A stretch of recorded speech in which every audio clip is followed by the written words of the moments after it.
બિલિંગનું મહત્વ અને તેની વિશેષતાઓ ભાગ 1 importance of billing and its specifications part 1 contractor Ramesh જ્યારે ક્લાયન્ટ માટે મહિનાનું બિલ બનાવે છે ત્યારે તેને ઘણી મુશ્કેલીઓનો સામનો કરવો પડે છે.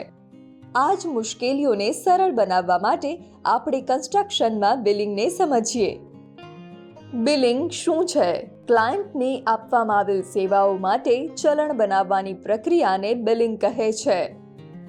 બિલિંગ પ્રક્રિયાના મુખ્ય 3 ભાગ છે. ચલણ: આ આપવામાં આવેલ ઉત્પાદન અથવા સેવાઓ, તેની માત્રા, કિંમત અને કોઈ પણ લાગુ થતો કર કે ફીની રૂપરેખા દર્શાવે છે. બિલિંગ સાયકલ: કોન્ટ્રાક્ટર દ્વારા દર મહિને અથવા એક નક્કી સમય સીમાની અંદર ક્લાયન્ટને કરવામાં આવેલ કામનું બિલ આપવામાં આવે છે.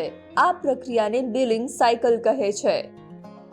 રેકોર્ડ રાખવો: ચલણ, ચૂકવણી અને કોઈ પણ સંબંધિત નાણાકીય વ્યવહારનો રેકોર્ડ જાળવવો બિલિંગ પ્રક્રિયામાં મહત્વપૂર્ણ છે. મહિનાનું બિલ: દર મહિને કન્સ્ટ્રક્શન સાઇટ ઉપર ચાલી રહેલા કામનું મેઝરમેન્ટ કરવા, ખર્ચની ગણતરી કરવા અને ક્લાયન્ટને નિયમિત રીતે બિલ આપવા માટે મંથલી બિલનો ઉપયોગ કરવામાં આવે છે.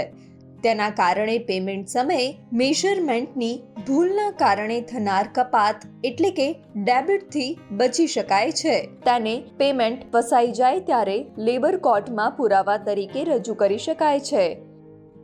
મહિનાના બિલના મુખ્ય ભાગ છે રનિંગ અકાઉન્ટ બિલ અને measurement book. Running account bill: આ બિલ પ્રોજેક્ટ દરમિયાન કરવામાં આવેલ લેબર, સામગ્રી અને અન્ય ખર્ચાઓનો હિસાબ આપે છે. આ બિલ ચાલી રહેલા કામના નિશ્ચિત સમયના અંતરે જેમ કે 15 દિવસ કે 1 મહિને આપવામાં આવતું બિલ છે. રનિંગ અકાઉન્ટ બિલ મુખ્યત્વે ખર્ચની ગણતરી અને પ્રોજેક્ટની માસિક પ્રગતિને માપવા માટે કરવામાં આવે છે. આ બિલ કોન્ટ્રાક્ટર પોતે બનાવે છે. મેઝરમેન્ટ બુક: ક્લાયન્ટ તરફથી પણ કરેલ કામોનું મેઝરમેન્ટ લેવામાં આવે છે, જેને રનિંગ અકાઉન્ટ બિલ સાથે સરખાવીને ચકાસવામાં આવે છે, એટલે કે વેરીફાઈ કરવામાં આવે છે. આ મેઝરમેન્ટને એક બુકમાં લખવામાં આવે છે, જેને મેઝરમેન્ટ બુક કહે છે. મેઝરમેન્ટ બુકમાં લખેલી રકમ મુજબ કોન્ટ્રાક્ટરને માસિક ચૂકવણી કરવામાં આવે છે. બાંધકામ ઇન્ડસ્ટ્રીમાં મંથલી બિલ મહત્વપૂર્ણ છે. રમેશ પણ આ મહત્વને સમજી ગયો છે, પરંતુ હજી પણ તેના કેટલાક પ્રશ્નો છે. તેના વિશે આપણે બીજા ભાગમાં જાણીશું.